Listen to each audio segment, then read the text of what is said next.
Before we take a look at the lines of the section, I would like to work out a comparison.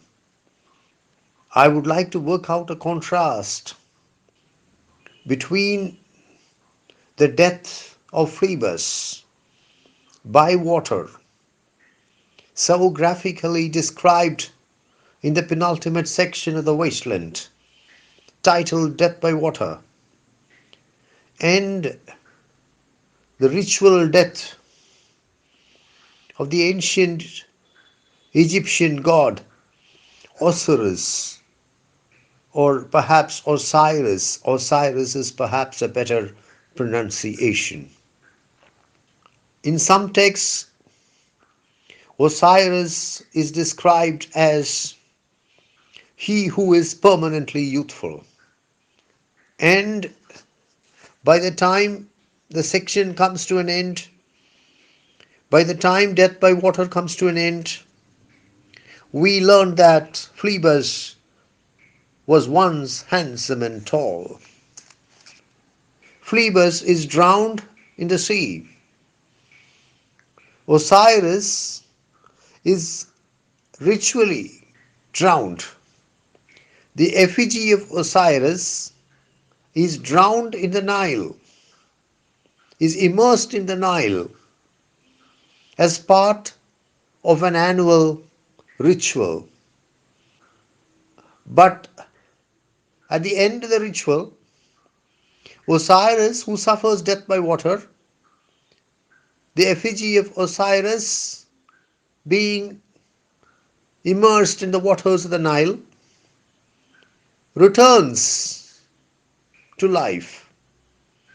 At the end of the ritual, Osiris undergoes regeneration, rebirth, revival. This option is unfortunately not available to Phoebus. Phoebus is drowned to death in the sea, and he is dead and gone. T.S. Eliot was addicted to Shakespeare right from his school days, and I strongly suspect that one particular scene of Shakespeare influenced Eliot while he was crafting the penultimate section of The Wasteland. What I have in mind is Ophelia's death by water in Hamlet.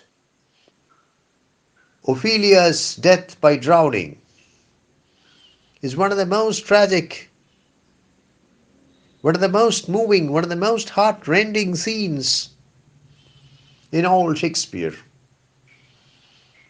And it is highly probable that the scene made a powerful impact on the mind of T.S. Eliot. And this impact seems to have played a significant role in shaping this section of The Wasteland. The Scottish writer Ian M. Banks published in 1987 a science fiction novel, a space opera titled Consider Phoebus. Consider Phoebus. The title of the novel is obviously inspired by this section, the penultimate section of The Wasteland, by Death by Water. The stylistics of the section is worthy of comment. The Wasteland is a free verse poem. It is the first great free verse poem in English. It is perhaps the greatest free verse poem in the English language. Free verse, by definition, is verse that has abandoned rhyme. Not just rhyme, that has abandoned several things, including rhyme.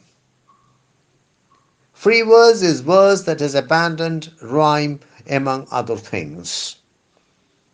But free verse can use rhyme, and free verse should use rhyme. This is what T.S. Eliot has said. Free verse can use rhyme, and free verse should use rhyme for generating a special effect. This is precisely what happens in Death by Water. The poet makes use of rhyme for generating a special effect. The second line of the section, which ends with the word swell, rhymes with the fifth line of the section, which concludes with the word fell. Similarly, the eighth line of the section, which ends with the word Jew, rhymes with the last line of the section, with the 10th line of the section, which concludes with the word you. There is one more point which I would like to make about the stylistics of the section. And this is the use of archaic language.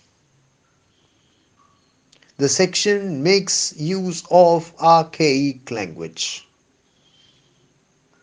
Take line 8, Gentile or Jew. This is clearly lifted from the Bible, from the Old Testament.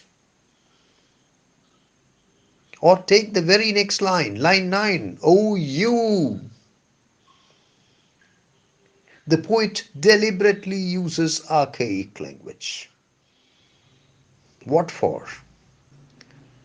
It is because through this section,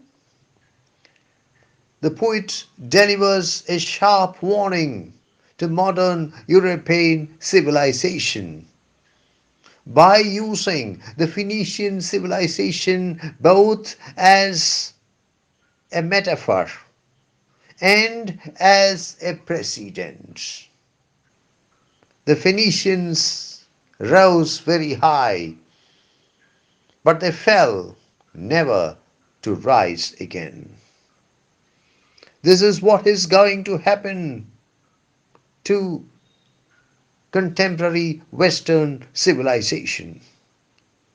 In order to sound like a prophet, in order to make his warning more powerful, the poet deliberately uses archaic language. By using archaic language, the poet forcefully drives his message home.